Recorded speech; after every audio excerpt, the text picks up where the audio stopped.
Welcome to the Brant and Sherry Oddcast, sponsored by America's Christian Credit Union. To order Brant's latest book, Life is Hard, God is Good, Let's Dance, or to find out more about the show, go to BrantHansen.com.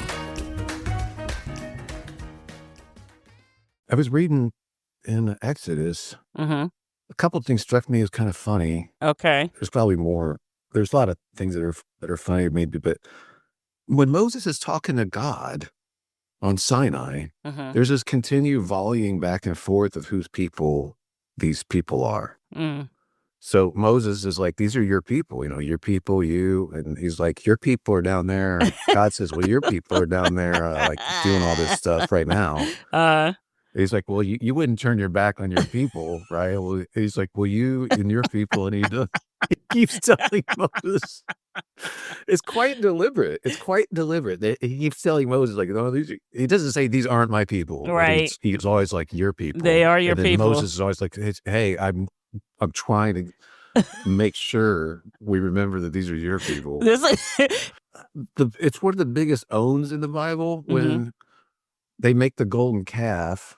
First, they make the golden calf out of earrings that guys are supposed to collect from their wives, which I'm like, that's kind of a big ask. Yeah, right. First of all, I want you to go take the earrings from your wife so we can worship something. How does that conversation go? Moses has been up on the mountain too long. I need to get all your jewelry. What? You'll understand it later. You see where we're going with this. Then Aaron makes the calf. He makes the calf. And then when Moses is like, where did this calf come from? Where did this golden thing? He's like, well, we collected this stuff and we put it in the fire, and he set it in a calf, and then it made a calf came out. So he puts it in the passive voice. Yeah. Where it's like it just happened. Like, it's just, we put all the stuff in there, and then, hey, there's a calf. But the ultimate own is that he melted it down. I don't even understand how this works. That Moses ground it down. He ground the idol into powder. Okay. And then mixed it into everybody's drinks, and they had to drink it all. So they drank. He made them drink all their jewelry. Wow. All that stuff. I don't remember that. Imagine it took some time. Yeah. Wow. But that's just the ultimate in your face. It too. is. Like you're not gonna forget this. Yeah, have an idol shake. This will teach you. Have a little of this. Oh, you want idols? Yeah. All right. Yeah, you guys know what a golden blizzard is?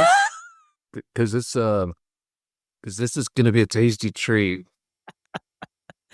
The your people thing reminds me of my brother and I always say that if someone in the family is not, acting the way we need them to act, it's always like, did you see what your cousin posted on Facebook? Your cousin. I have full. Yeah, but go read that because I am. That's interesting. There's some stuff going on there, and then there's the whole thing with God changed his mind. Yeah. And that's what it says. And I'd rather grapple with that than theologically explain it away. Yeah. Like, I'd rather have that influence my theology than just go, well, it doesn't. Well, here's why it doesn't. Oh, I love that. Have it influence my theology. That's good. Apparently he wants to talk to us. And he's open to our voices. What we say matters. Makes me love God more. Yeah. I don't want to relate to a computer. This is going to be the next hot thing. I'm thinking of investing in it. Okay. See this? I saw that when I came into the studio, and I didn't ask any questions. Hear that?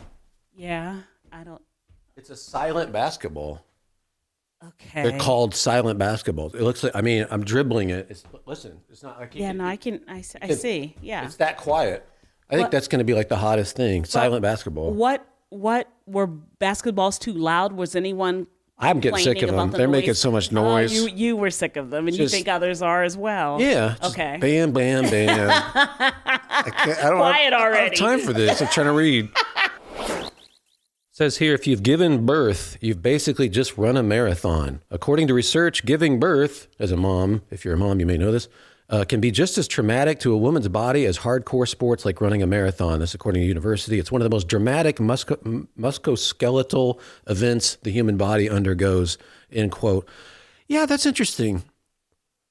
I'm sure that's true. Mm-hmm. Sounds pretty awful, doesn't it? I've run one marathon. That was hard. Mm-hmm. But you know what? I don't know a single mom who would ever say, I haven't run into them, but said it wasn't worth it. Mm.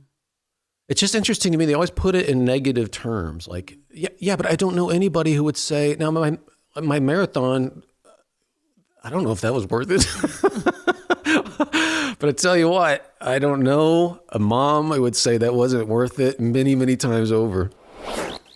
Okay, podcast people, your hot takes are solicited. Remember the hot takes thing? Yes. Okay, so I want your hot takes.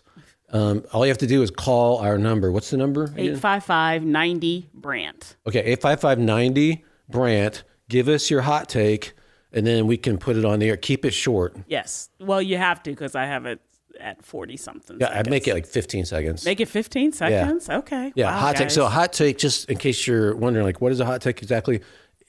Just an extremely strong, opinionated statement without any research whatsoever.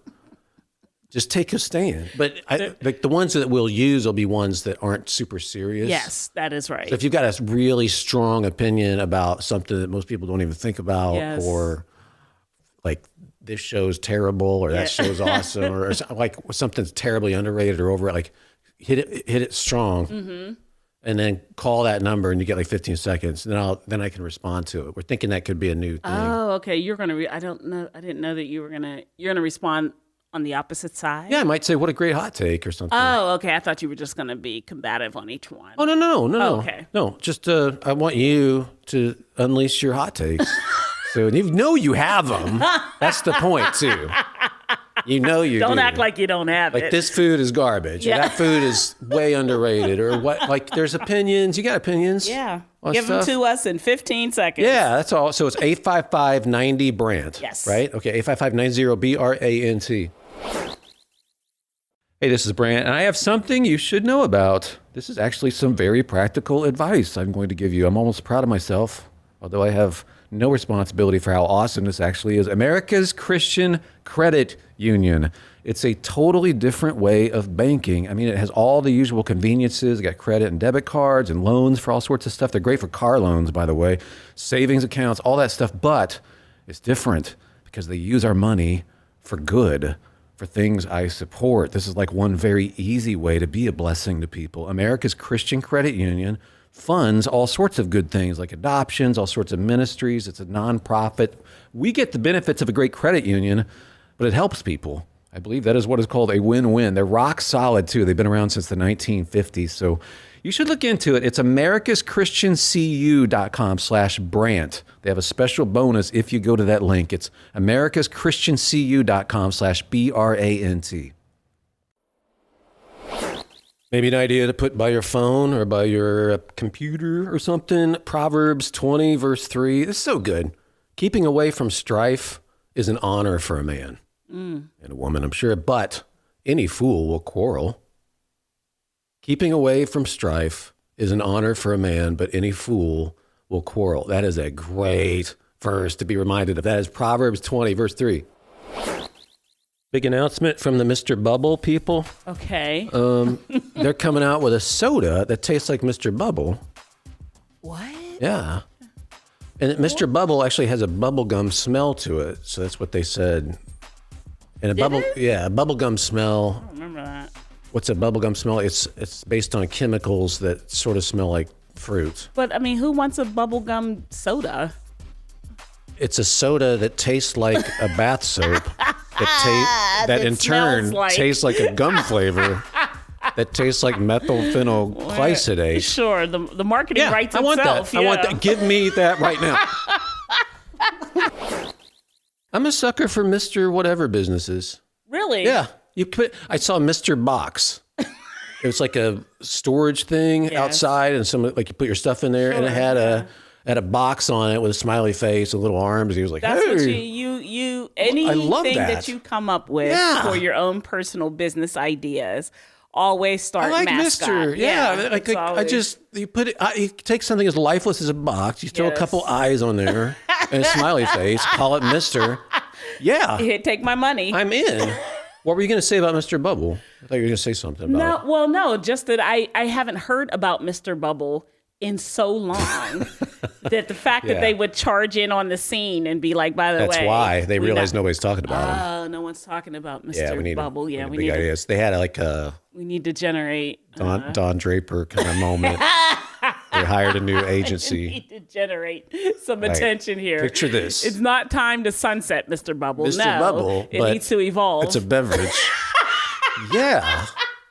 Little kids are trying to drink that Genius. anyway. Genius, sir.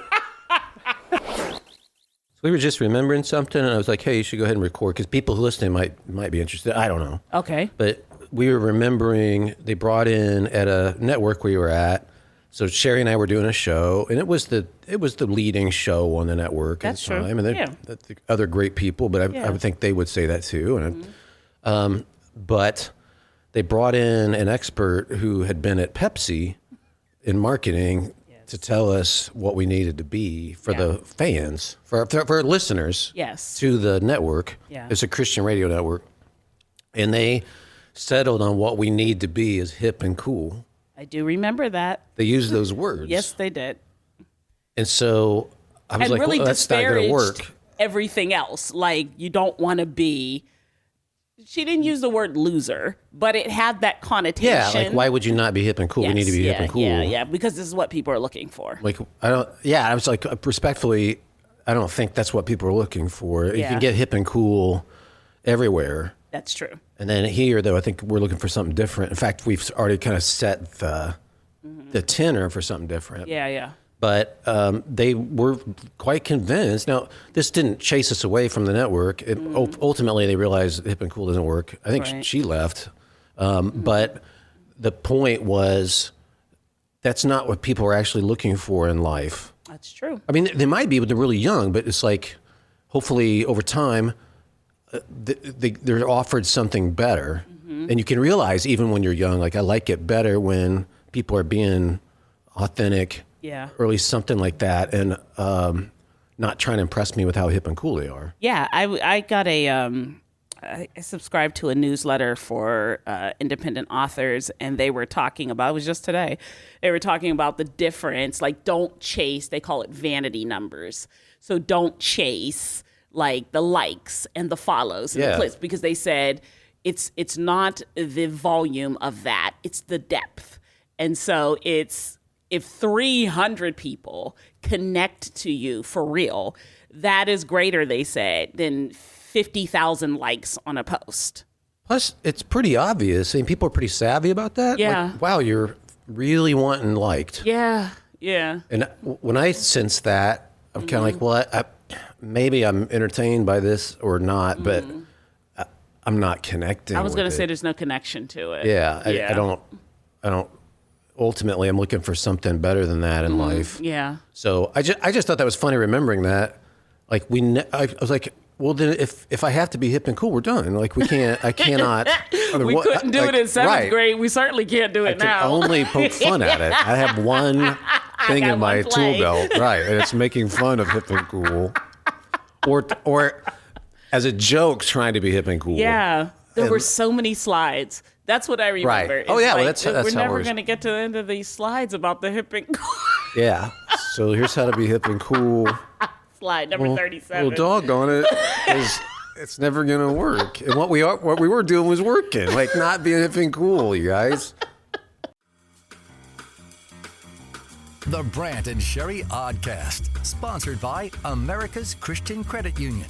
To find out more about the show, go to BrantHansen.com.